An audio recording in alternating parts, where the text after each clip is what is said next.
नेपाल भारत से सटे सीमा क्षेत्र के लोग रोज़मर्रा के सामान के लिए भारत जाते थे। भारत के जो सीमावर्ती क्षेत्र में बाज़ार बसें, वो बाज़ार से सामान खरीदकर उनका रोज़मर्रा का सामान का लाकर घर के ज़रूरतों को पूरा करते थे। ये एक सदियों से चल रहा एक इस तरह का परंपरा जैसा ही था। पर नेपाल सरकार फिलहाल बालेन शाह प्रधानमंत्री होने के बाद एक निर्णय नेपाल सरकार ने किया, जो 100 रुपये के ऊपर का सामान अगर खरीद कर भारत से लाएगा तो उसको भंसार ड्यूटी भरना पड़ेगा। तो कस्टम ड्यूटी भरने के झंझट से लोगों ने जाना बंद कर दिया। अब जो रोज़मर्रा के सामान के लिए नेपाल के बाज़ार से वो ले रहे हैं। इस स्थिति पर भारत का ये जो बसा हुआ बाज़ार है, ये बाज़ार का स्थिति यह हाल में है। आप देख सकते हैं, ये नेपाल के कैलाली जिला धनगढ़ी से होकर जाने वाला बनगांव क्षेत्र का जो बाज़ार है, जो ये रूट होकर पलिया कला तक लोग पहुंचते थे, वहां से रोज़मर्रा के सामान लेकर आते थे।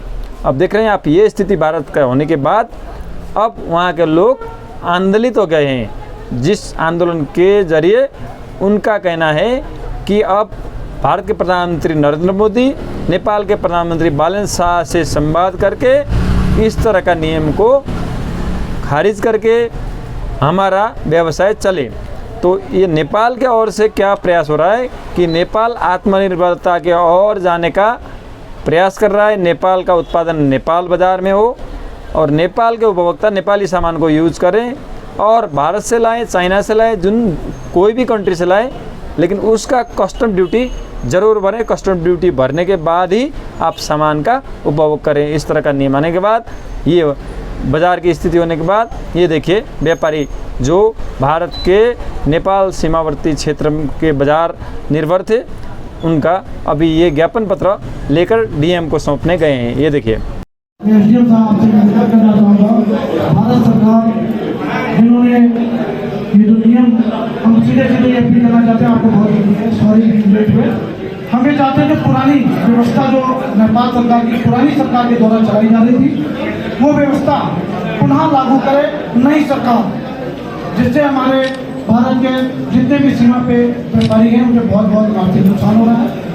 हम भारत सरकार से अपील करेंगे, हमारी भारत के जितने भी नागरिक हैं वो आपके हितैषी हैं और हमने आपको चुना है, सरकार को चुना है, और हम आप ही से अपील करेंगे कि आप नेपाल सरकार से ये बात करके जो पुनः जैसे नियम लागू थे वैसे नियम पुनः लागू करें।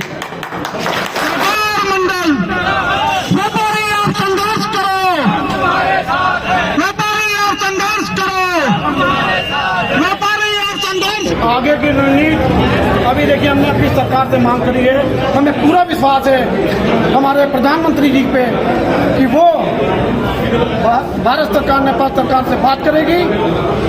अगर कहीं बात नहीं करती तो कहीं कहीं उनकी मानसिकता और सोच में कहीं ना कहीं कुछ देश के विरोध में कोई काम चल रहा है।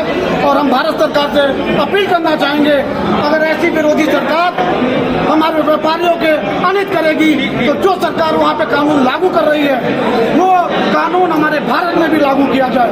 एक चीज और, ये अभी आप लोग आंदोलन कर रहे हैं, इस दौरान क्या बॉर्डर की बंदियाँ खुलेंगी या बंद रहेंगी? नहीं, देखिए, आज के लिए सिर्फ एक दिन के लिए हम लोगों ने सांकेतिक बंदी करी है और हम लोगों ने ज्ञापन दिया है। आगे हम लोग देखिए, बहुत मुश्किल से व्यापारी अपनी रोजी रोटी चला रहा है। किसी ने लिमिट ले रखी है, किसी ने कर्जा रख रखा है, किसी ने गोल्ड लोन ले रखा है, किसी ने किसी से उधार लेकर अपना जीविका चला रहे हैं। हम तो कहेंगे सरकार से, जो आपका नाम हो रहा है कि आप बहुत अच्छा काम कर रहे हैं, मेरे नज़र से आप हमारे भारतीयों के लिए बहुत बुरा काम कर रहे हैं। नेपाल सरकार काला कानून, हम सब व्यापारी और संघर्ष करो, व्यापारी और संघर्ष करो, व्यापारी और संघर्ष करो, हम सब नेपाल सरकार काला कानून।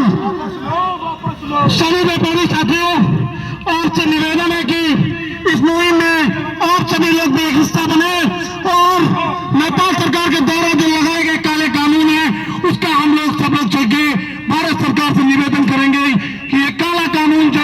वापस हो मंडियों में बची